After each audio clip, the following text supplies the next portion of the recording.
আমি এই মুহূর্তে রাজধানীর শাহবাগে অবস্থান করছি এবং শাহবাগে আজকে যে কোটা সংস্কার আন্দোলন নিয়ে যে শিক্ষার্থীরা এখানে অবস্থান নেওয়ার কথা ছিল সেটি প্রতিরোধে পুলিশের এবং স্বরাষ্ট্র মন্ত্রণালয়ের পক্ষ থেকে অনেক কড়া বক্তব্য দেওয়া হয়েছিল, যার প্রেক্ষিতে ধারণা করা হয়েছিল যে আজকে হয়তো কোটা সংস্কার আন্দোলনকারীরা রাজধানীর শাহবাগে অবস্থান নিতে বা আসতে পারবেন না, এমনটি ধারণা করা হয়েছিল। কিন্তু পুলিশের সকল ব্যারিকেড ভেঙে দিয়ে আমরা দেখেছি যে অসংখ্য পুলিশ মোতায়েন করা হয়েছিল এখানে।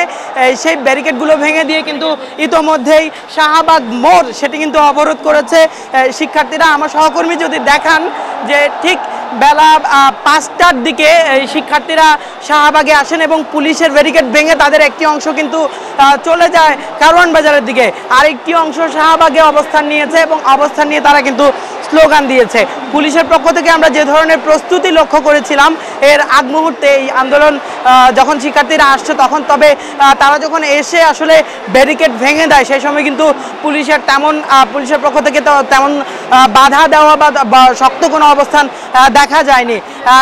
আমরা যেটি দেখেছি যে পুলিশের সঙ্গে তাদের সঙ্গে আন্দোলনকারীদের সঙ্গে কিন্তু পুলিশের একটি বড় অংশ সামনে কারওয়ান বাজারের দিকেও চলে গিয়েছেন এবং এই শিক্ষার্থীরা কিন্তু কারওয়ান বাজারের যাওয়ার পথে অর্থাৎ যেই বঙ্গবন্ধু শেখ মুজিব মেডিকেলের সামনে এই অংশটুকুতেই তারা স্লোগান দিচ্ছে এবং আরেকটি অংশ শাহবাগ মোড়েই অবস্থান নিয়েছে এবং শাহবাগ মোড়ে তারা কিন্তু স্লোগান দিচ্ছে এবং পুলিশেরও কড়া উপস্থিতি রয়েছে। আপনারা জানেন যে আজ দুপুরে রাজধানীর কুমিল্লা বিশ্ববিদ্যালয়ে শিক্ষার্থীদের সঙ্গে পুলিশের সংঘর্ষ হয়েছে, সেখানে ব্যাপক সংঘর্ষ, টিয়ার শেল নিক্ষেপের খবর পাওয়া গেছে। সেই প্রেক্ষিতে ধারণা করা হয়েছিল ঢাকার এই কর্মসূচিতেও হয়তোবা বড় ধরনের সংঘাত সহিংসতা হতে পারে।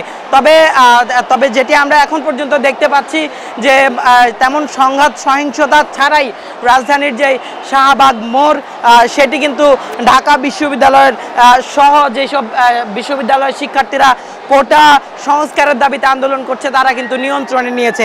এই শিক্ষার্থীরা তারা ঢাকা বিশ্ববিদ্যালয়ে একত্রিত হয়েছেন প্রথমে, তারপর একটি বিশাল মিছিল নিয়ে তারা রাজধানীর যে শাহবাগ মোড় সেখানে এসে অবস্থান নেয় এবং তাদের একটি অংশ আরও সামনের দিকে এগিয়ে যায়। এখন পর্যন্ত এখানে শান্তিপূর্ণ পরিস্থিতি রয়েছে, তবে উত্তপ্ত অবস্থা, শিক্ষার্থীরা স্লোগান দিচ্ছে, পুলিশেরও করা অবস্থা রয়েছে। এই ছিল আমার কাছে রাজধানীর শাহবাগ থেকে কোটা সংস্কার আন্দোলনের সর্বশেষ।